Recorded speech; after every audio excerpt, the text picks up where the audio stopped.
welcome to the very first episode of the International Chamber of Commerce Academy podcast series, The Trade Talks.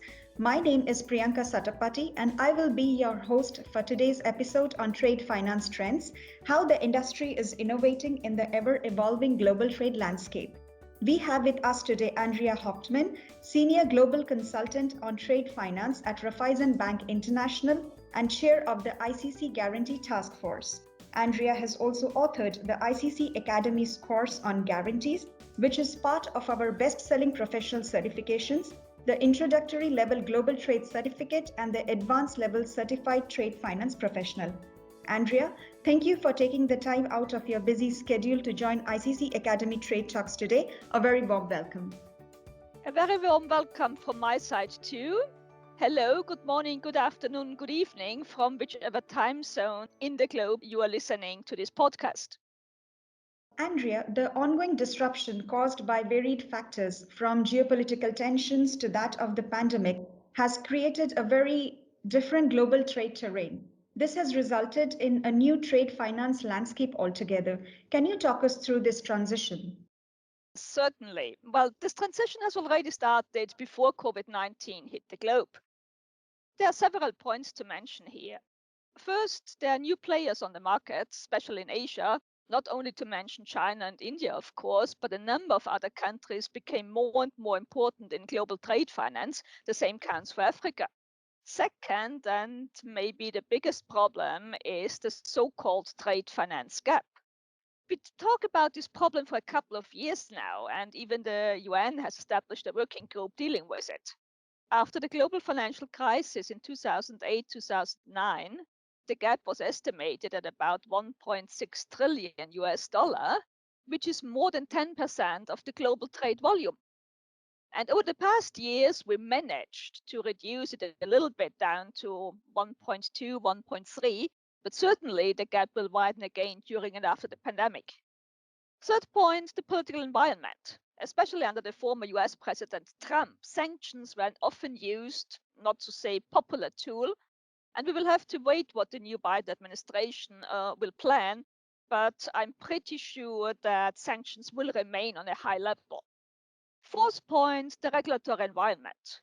Compliance and KYC are now dominating a customer relationship, turning banks into assistants for prosecutors, more or less. Fifth point, the innovation. When I started my banking career in 1984, I quickly learned that the letter of credit is a dying product. And in about 5 years, we will work in a paperless environment. Now, 37 years later, the LCs are very much alive and we are far away from working in a paperless office. I would say if there's one good thing to come from this crisis, the paperless office now is going to happen.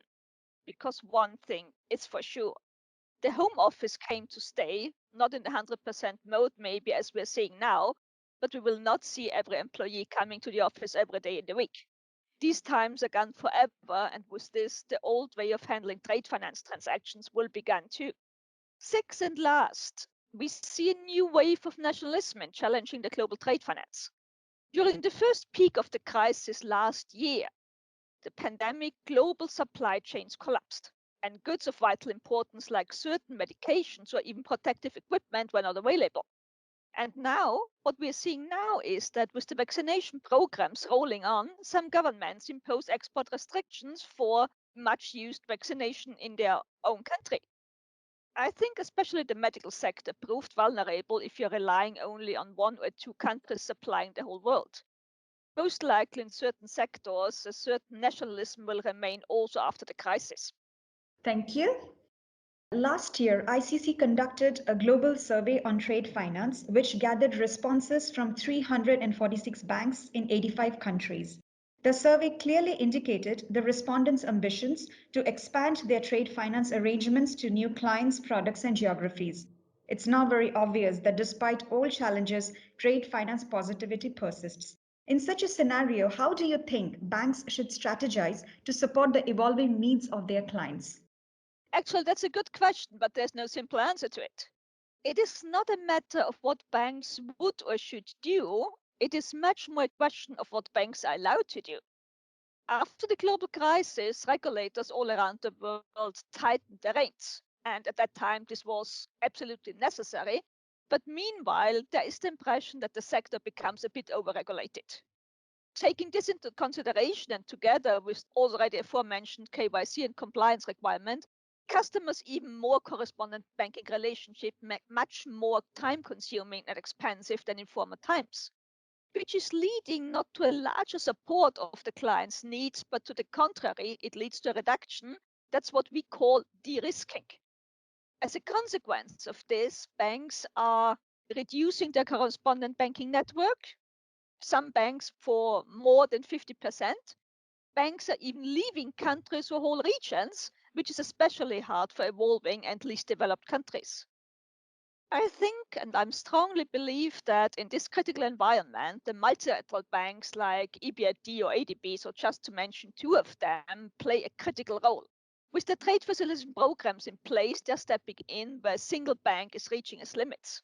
In the first step, we need to make sure that governments are willing to support these multilateral banks with the financial sources they need to continue and even enlarge these programs. But in the second step, governments should rethink the actual move of overregulating the banking sector. When I look at the forthcoming Basel III, or in some countries it's called Basel IV, it looks more to the contrary. And actually, I do not have much hope for it. My next question: what kind of challenges do you think the trade finance industry will be expecting this year? Difficult to say because we are still in the middle of the pandemic. I believe that 1 year ago, no one of us thought that it will take that long. At the moment, the banks are not doing so badly thanks to the emergency support measures many governments have in place. The hard moment will come after the crisis, when most of these support measures will come to an end, and only then we will see how many customers will not survive and how hard the banking sector will be suffering. When it comes to the pandemic, the situation has not changed a lot compared to last year with local lockdowns coming and going, but we are prepared now. We have gained some experience over the past months and we have learned how to handle situations like all stuff in home office from one day to the other, no signatures available, post mailing restricted in certain areas. So we have learned our lessons. The crisis has also shown how flexible and innovative we are when it is necessary. Trade finance has often been criticized for being a heavy, old, not moving monster, but we have proved to be quick and up to date when it became vital. Okay. Can you provide some insight on the solutions that banks can come up with?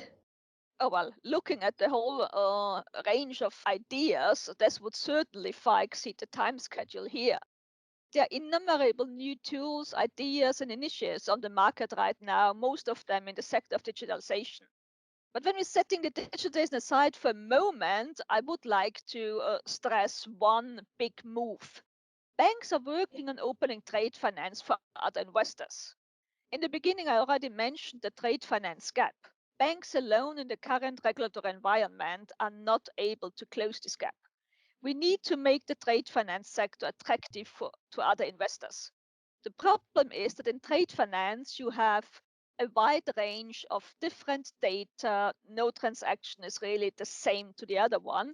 So that up to date now, we are not really successful in bundling them to enable an investor, which is not really out of the trade finance area, to analyze this data, which is a key requirement for taking a decision starting investing in this business. But we are doing pretty well now, and this will be one big step forward if we manage to open up the trade finance sector away from only banking driven to other investors. Okay. We now know the trade finance sector is undergoing unprecedented change with accelerated digital adoption due to the pandemic. What should the industry do to seize this opportunity to go digital and move away from paper? Do you think what banks need here is a shift in approach? No, not really. Banks all around the globe have learned the lessons and are working hard on providing their customers with new products as well as new technical options. The problem is that right now there are probably too many actions at the same moment. I once compared it to the early 1980s when video recorders became popular. At the beginning, many different technical standards were offered in the market, And I know a friend who at that time owned 6 video recorders at the same time to be able to view videos recorded in different technical standards. It's a little bit the same situation right now with digitalization in trade finance. Let's take the example of a simple letter of credit. To be able to handle such an LC without any paper requirements, it is necessary that all the players are on the same technical standard or at least are able to cope with it. But when we talk about the players under a letter of credit, we are not only talking about the seller, the buyer, the issuing bank, and maybe a confirming bank. We also talk about a freight forwarder, a railway company, an insurance company, and so on and so on. So all these must be able to deal with the same technical standards. This will not be able unless we reach, like in the video record example beforehand, that finally one or two players will take the lead so that the global trade finance community can concentrate on these one or two standards. And then finally, digitalization in trade finance will really happen. Because we cannot expect SMEs or maybe a railway company in a small developing country to be able to handle about 20 different technical standards. That would be reaching for the stars. What technologies are banks investing in to cater to the clients' changing needs in the post pandemic era? Well, paperless handling of trade finance transactions is top priority for all the banks now. COVID-19 has shown us how vulnerable a paper relying business is. And let's be honest, COVID-19 was the first pandemic, but it will not be the last one. It's not a question of investing in new technologies, or at least it's not the only question. What is hindering the move to a paperless trade finance is not the lack of technology or the lack of investing, but it's often the legal requirements in many countries. Because as long as a paper document is the only legally accepted instrument, we will still be bound to paper documents. So, in the first step, governments and regulators have to move now and free the way for electronic documents. Banks and customers are ready for it. All right, moving on to the training and qualification bit. In this new trade landscape, what do you think is the importance of training and professional qualifications for trade finance professionals today? Well, it was always important, it will always be important in the actual environment, even more important than ever. Trade finance departments in banks never had the benefit of large training budget. Mostly the staff was trained in the learning by doing way, and I know this because when I started in 1904, it was actually what happened to me. So when such people looked for a new job, the possible employer never knew how qualified the candidate really was. With an external professional qualification like ICC Academy is offering, a candidate could easily prove his skill and experience. And young people are much more flexible today. They do no longer stay in the same job for a whole business life. A professional qualification also helps them in finding new attractive jobs, but it also helps the employers to find the best candidates. Great. So, do you feel there is a lack of investment in people at the early stages of their careers, which could mean that the trade finance industry is not able to evolve in the same way as the rest of the world of trade? Do you think we are running a risk of becoming irrelevant in the eyes of our customers? Certainly, as already mentioned before, the learning by doing is not the way it should be handled today. A good professional training also gives a young employee the feeling of being respected and valued as the employer is investing money in him. We also need to make trade finance attractive for young employees. We are losing ground here to other business sectors like risk management or even compliance. We need young people to start in trade finance and stay in trade finance for more than the actual 3 years, because trade finance is a sector where you need a lot of experience to become real and expert in these fields. As a former head of department, I know what I'm talking about. When I was engaging young people just graduated from university, I always told them, every single one, that they must be aware that before the lapse of 2 years, they know practically nothing about trade finance. And sometimes this was difficult to swallow for young candidates. Young people today, they seek a quick success. In many banks, we see that young people starting in trade finance, but then leave to work in other areas of the bank, which are more, I don't know how to say, they're more sexy. So many trade finance departments today struggle with permanently engaging and training you juniors, but never managed to get them on a higher level of expertise as they are not staying. And if you now look at trade finance departments, the really experts in the field, they become older and older and reaching retirement age. And if you have no youngsters being able to take over, there's actually the danger of a brain drain in the area of trade finance. That's a great insight, Andrea. Thank you. Moving on to my next question. Why do you think continuous professional development, or as they call it, recertification, is important for trade finance professionals today? Because the world keeps spinning, and so trade finance and trade is permanently changing. If you have a qualification which is 5 years, maybe a lot already has changed. Looking back to the beginning of my trade finance career, which, as I mentioned, is 37 years ago, if I would explain to you how we have done the business at that time, you surely would burst out laughing. Great. Okay, Andrea, the last question of the day. What do you think we have done better during this crisis compared to the last global crisis in 2008 9? Well, first of all, COVID-19 is not merely a financial crisis as the global financial crisis 2008, 2009. This was a financial crisis. This is a pandemic, this is a global crisis, but the banking sector is not the only one hit by the crisis, which makes a huge difference to 2008, 2009. Second, with the collapse of Lehman Brothers, what up to the last second no one had believed would ever happen, the trust in the banking system collapsed from one minute to the other. It was really a shock for all of us, the banks as well as the governments and other authorities. I can remember when I came back to office on the day after Lehman Brothers collapsed, everybody was just silent. We were staring at each other because we couldn't believe what happened.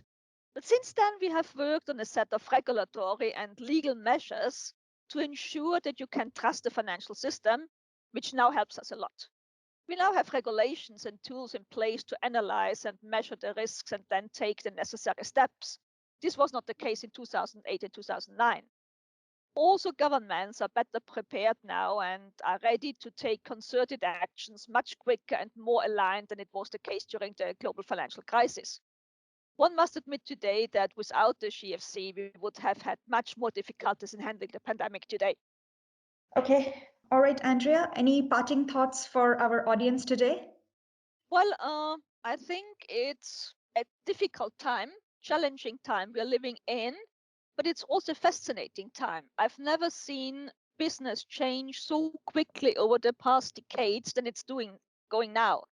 The positive aspect I would like the audience to take with it that we prove that we are able to change quickly and to take the right actions when it is necessary and it's vital, like in a situation like the pandemic.